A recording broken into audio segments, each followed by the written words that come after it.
It's very common to have greasy oil stains on your driveway or garage floor as we have here. And if you don't clean it up right away, it'll soak in and become a permanent stain. Now, it might be from a leaky oil pan, or in this case, I recently changed the oil and I just accidentally spilt some onto the floor.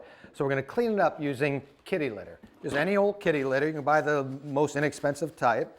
Doesn't have to be anything fancy, but you want to cover it, a nice thick layer, just like that, a nice thick layer of kitty litter.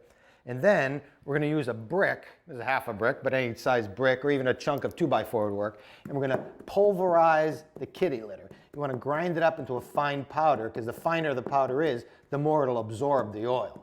And that's the whole point of kitty litter, right? It does a great job at absorbing liquids, including oil stains.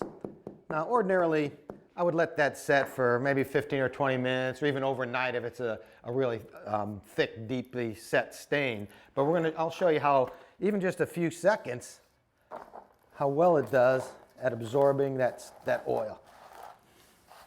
Now, from that puddle, you can see you just have an outline of the stain.